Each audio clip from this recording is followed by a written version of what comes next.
sudah bisa memahami ya bagaimana membentuk keyakinan kelas. Oke, next ya. Oke, bisa di next ya. Jadi ini contoh ya, saya sudah melaksanakan praktik di kelas 12 IPS 3 ya. Jadi di situ ada satu diskusi dengan anak-anak ya. Kita bisa menggunakan sticky note untuk anak-anak menuliskan dimulai dari aturan-aturan sekolah ya, aturan sekolah atau asrama. Anak disuruh menuliskan di depan ya. Setelah itu kita pilah-pilah ya, dan kemudian kita ubah yang tadi berusaha menggunakan kalimat negatif menjadi positif ya, seperti itu. Dan endingnya ya. Oke, nah ini adalah keyakinan kelas 12 IPS 3. Yang pertama, merapikan barang pribadi, mengikuti aturan sekolah, menjaga kebersihan dan kerapian, menjaga aurat, menghormati dan menghargai guru, menyayangi sesama, rajin mengikuti KBM, membudayakan 6S, ditambahi S yang terakhir adalah semangat ya, senantiasa semangat, dan melaksanakan semua kewajiban di sekolah, misalnya dia tiket ya, dan sebagainya. Oke, next. Nah, ini ya, jadi posisi kontrol guru itu ternyata ada 5 ya. Kadang kita sebagai penghukum, ya enggak? Kita kadang sebagai pembuat rasa bersalah, kadang sebagai teman, kadang sebagai pemantau dan manajer. Oke, di sini yang sering kita lakukan yang mana ya teman-teman? Pembuat rasa bersalah. Ya, pembuat rasa bersalah sama saya juga. Kalau enggak apa? Pemantau. Kalau enggak teman. Nah, ternyata yang paling tepat harusnya bagaimana ini? Yang paling tepat harusnya manajer. Oke, ya, kita next ya. Oke, jadi penghukum itu biasanya patuhi aturan sekolah lalu berdiri. Ini contohnya misalnya terkait dengan memakai seragam hitam ya. Next. Kalau buat merasa bersalah, berapa kali bu guru harus memberitahu kamu ya, bu guru kecewa sama kamu. Lah begini ya, itu membuat rasa bersalah dia. Kalau sudah itu biasanya bagaimana? Ayolah nak ya, membuat ibu bangga ya, gitu. Nah ini biasanya ya. Nanti ibu bantu kok yang menyelesaikan tugasnya. Lah ternyata itu juga paling tepat karena akan membuat anak itu bergantung pada kita ya. Next. Nah kalau pemantau itu misalnya gini, kamu sudah melanggar apa peraturan dan konsekuensinya, kamu sudah tahu kan? Nah biasanya begitu. Oke, next. Kalau manajer itu kita akan mencoba ya, apakah kamu tahu kesalahanmu? Kira-kira apa yang akan kamu lakukan untuk memperbaiki diri? Apa harapannya kamu ya kedepannya mau menjadi apa? Nah seperti itu. Oke, ternyata yang paling tepat adalah manajer. Oke, next. Oke, kita coba. Oke ya, kita coba jawab ya. Saya kecewa sekali dengan kamu. Berarti guru membuat rasa bersalah. Oke, next. Ya, sudah kali ini tidak apa-apa. Nanti ibu bantu bereskan. Teman. Oke, next. Apa yang telah kamu lakukan? Memantau. Oke, next. Apa rencana kamu untuk memperbaiki? Oke, next. Selalu. Pasti selalu yang terakhir selesai. Apa ini? Membuat rasa bersalah. Oke, next ya. Kemudian ini yang terakhir segitiga restitusi. Nah, jadi ya guru yang berperan sebagai manajer dia dapat menyelesaikan masalahnya dengan menerapkan segitiga restitusi, yaitu metode penyelesaian masalah dengan proses dialog. Jadi ada suatu diskusi dengan si anak ya. Dan di sini murid dia akan endingnya menyadari dan dia mencari solusi sendiri. Nah, ini harapannya. Oke, next. Nah, jadi segitiga restitusi itu ada 3 tahap. Yang pertama adalah menstabilkan identitas. Setelah itu adalah validasi tindakan yang salah. Dan yang terakhir menanyakan keyakinan. Oke, next. Nah, jadi kalau menstabilkan identitas itu misalnya seperti ini ya. Ya, misalnya ya, berbuat sorry itu tidak apa-apa. Kamu juga ada temannya kok. Dulu ibu juga pernah melakukan hal yang sama. Sehingga anak tidak merasa langsung hakimi seperti itu ya. Kalau validasi tindakan yang salah, kita mencoba mencari tahu alasan kenapa dia seperti itu. Kita harus tahu motivasi dia apa, kebutuhan yang ingin dia harapkan itu apa, gitu. Sehingga kita tidak akan salah langkah di dalam melakukan penanganan, misalnya pembinaan. Nah, yang terakhir menanyakan keyakinan. Jadi kita menanyakan, kamu sudah tahu kan keyakinan sekolah kita apa? Tahu gitu ya, apa saja. Kira-kira apa yang kemudian belum kita laksanakan? Misalnya gitu ya, atau kamu laksanakan begitu. Ya, oke, next. Nah, di sini ada kasus satu yang ini sudah saya praktekkan, ya. Oke, nah di sini Bu Surati selaku wali kelas 12 IPS 3 mendapatkan laporan dari guru bahasa Jawa, ya, bahwa si Hafsah kelas 12 IPS 3 ketika pelajaran ini asik sendiri ya ngobrol gitu. Nah, kemudian di sini ya saya akan berusaha untuk melakukan segitiga restitusi di dalam menangani kasus si Hafsah ini. Oke, bisa dilihatkan. Ya, siapa ini? Aca ya.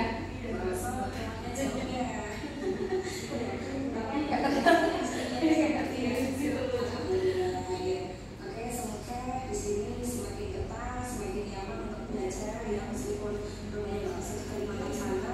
Saya yakin bahasa akan mendapatkan pelajaran yang sangat menyenangkan di sini. Oke, ya, bahasa Islam itu mau sedikit memperkenalkan ya dalam bahasa ya. Oh ya, jadi kemarin Islam itu mendapatkan satu laporan dari guru bahasa Jawa, gitu ya. Dan bahasa kemarin ngobrol-ngobrol, habis pelajaran, juga ketika pas temannya presentasi, apa yang benar? Ya, oke, kalau bahasa itu kira-kira oh ya, oke. Jadi itu pertanyaan yang baca di WhatsApp ya, terkait dengan kesalahan sedikit ya, yang kemudian banyak hal yang sama seperti asal. Oke, next. Ya. Tapi sekarang aku mau menanyakan, pasti kamu punya satu alasan ya kenapa kamu melakukan itu.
Ibu-ibu semuanya di sini mempraktekkan sebagai murid dan sebagai wali kelas ya, begitu.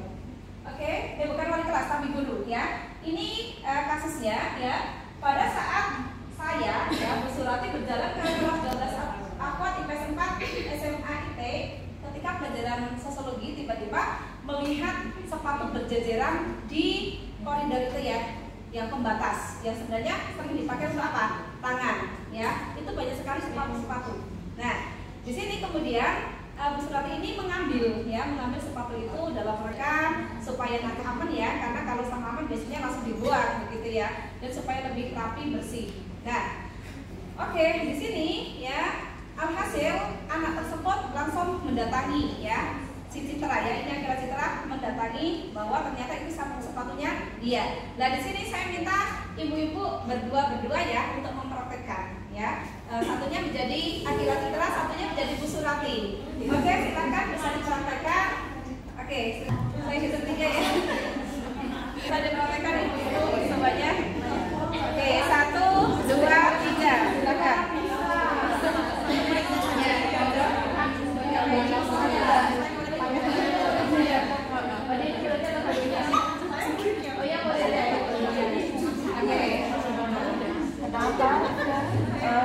Mbak Akila tahu kenapa sudah dikomandiri? Saya kan juga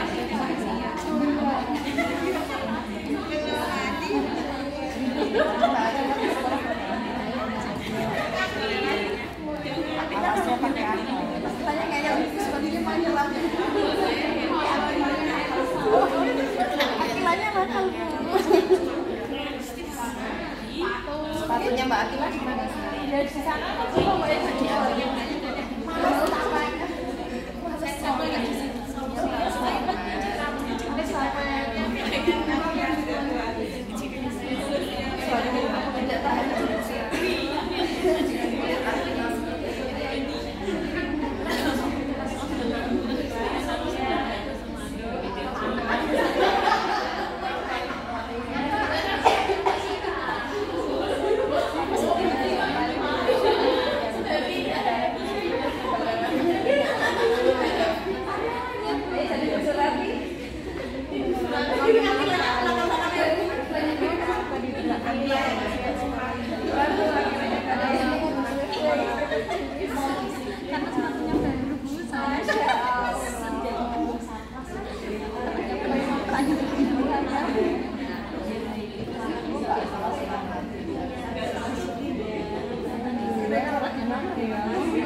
Oke, sekarang sama testimoni ya.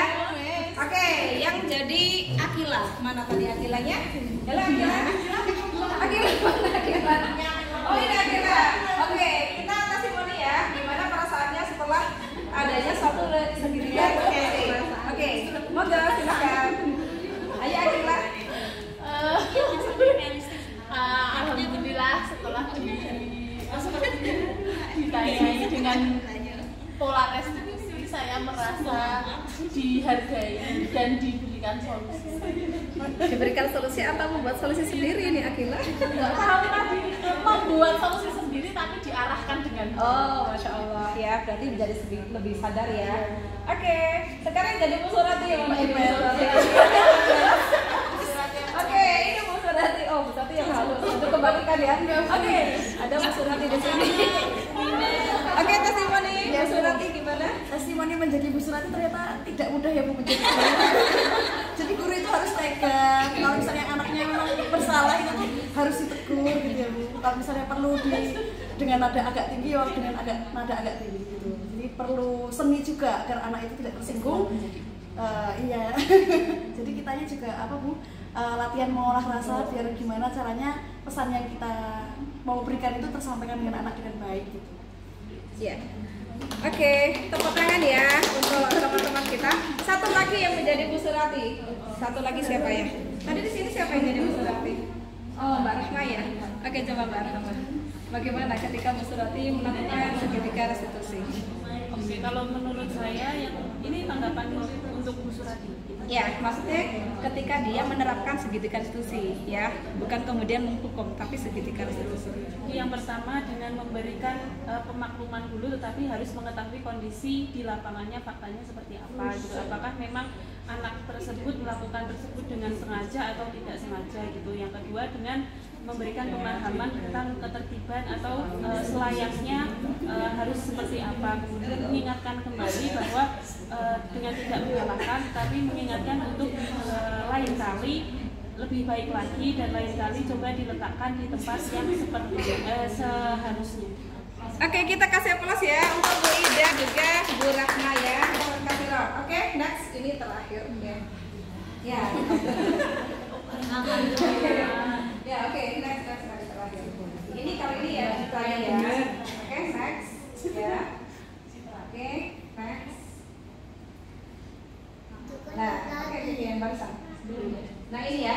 Jadi dalam penerapan program disiplin positif, hendaknya itu guru memang memiliki suatu standar kepribadian. Dia lebih profesional dan juga sosialnya juga baik, begitu ya. Dimana guru mampu merefleksi, jadi senantiasa mengevaluasi, merefleksi apa yang sudah dia lakukan ya pada posisi kontrolnya saat ini. Bagaimana perjalanan dirinya sebagai seorang among atau sebagai posisi manajer. Jadi di sini ketika segitiga restitusi itu dipraktekkan, guru posisinya sebagai manajer, bukan lagi menjadi penghukum, bukan lagi menjadi pemantau, bukan lagi menjadi teman, bukan lagi menjadi apa satunya? Pembuat rasa bersalah. Tapi kita memposisikan diri kita sebagai manajer. Ya, kira-kira mudah atau susah? Susah. Ya, saya sendiri juga susah sekali ya. Tapi kita mencoba untuk belajar ya, supaya tadi tumbuh budaya positif itu karena dari motivasi intrinsik dalam murid, bukan lagi ekstrinsik, bukan lagi karena adanya peraturan, bukan lagi karena ada hukuman, bukan lagi karena konsekuensi, bukan lagi karena adanya imbalan atau reward, tapi benar-benar sadar dari dalam sendiri. Oke ya. Sebenarnya ada video sedikit satu aja ya.